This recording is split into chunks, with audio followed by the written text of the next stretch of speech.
Motorsport is absolutely unique in terms of the fact that organisation is all done by volunteers, and this can involve anything such as putting the meeting together itself, or even being the people first on the scene to an accident. So the actual skills that you learn as a person involved in motorsport can vary enormously and can be transferred into everyday lives. So this could be CPD, things, soft skills, mentoring, leadership, first aid. There's an absolute plethora that you can pick from.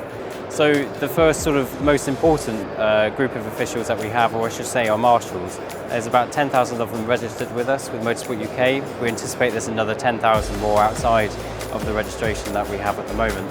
And they are pretty much the backbone of all of our volunteering force across all of our motorsport events in all disciplines. And they're primarily there to make sure that the event is running safely. They're looking out for their fellow marshals, competitors, and of course the spectators where relevant. And they are fundamentally the most important. We also have around 4,500 licensed officials, so that could vary from a clerk of the course who mainly oversee the running of the event, making sure it's run to the regulations the event is built on. We have our stewards who are there to make sure that the judicial process is followed fairly and in accordance with Motorsport UK rules. So we also have things like our technical officials, so there are scrutineers, so we have environmental scrutineers who make sure that the noise levels are complied with at the venue. We also have general scrutineers who make sure that all the safety equipment for the drivers and the vehicle are in date, compliant with the Blue Book rules and of course the event rules.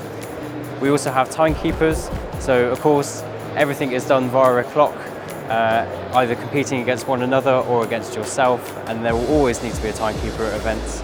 They mainly use quite high-tech timing equipment, but again are all volunteers that operate the systems and are again an essential workforce in the Motorsport UK volunteering community. There's numerous channels of actually getting into it, but I would say the best channel is to approach a local car club. There's around 700 of them in the UK who are accredited by Motorsport UK. They are always going to need more volunteers because they are a volunteer-based organisation. It could be an enormity of roles, it could be a website administrator, it could be as a marshal at their events, or it could just be that you're there to help make cups of tea at events and just be a general person to welcome people when they're arriving at events. If you decide that volunteering really is for you, and particularly in an official capacity, we have the licensed officials pathways and the marshals pathways to enable you to develop your skills and to recognise your achievements in the sport the more you develop and the more you attend events. As we have numerous pathways for our officials and marshals, that allows them to progress fairly through the sport, and it also recognises their skills and their achievements for attending events and being a good official or marshal.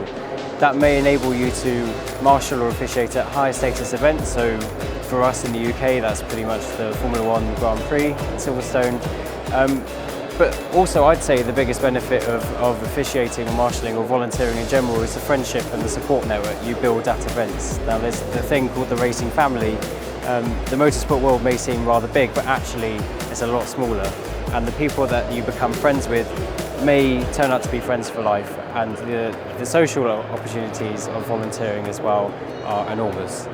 So I went to university and studied marine biology as my main degree, and I did a master's in that, and I had absolutely no ambition to work in motorsport because I didn't think it was possible, and it was actually because of the things I learned during volunteering and the skills I developed being a marshal or a clerk of the course or an event organiser that actually ended up leading me into the job that I'm in today, training officials and marshals who are doing exactly the same as what I did when I started when I was 13, so it has kind of come full circle.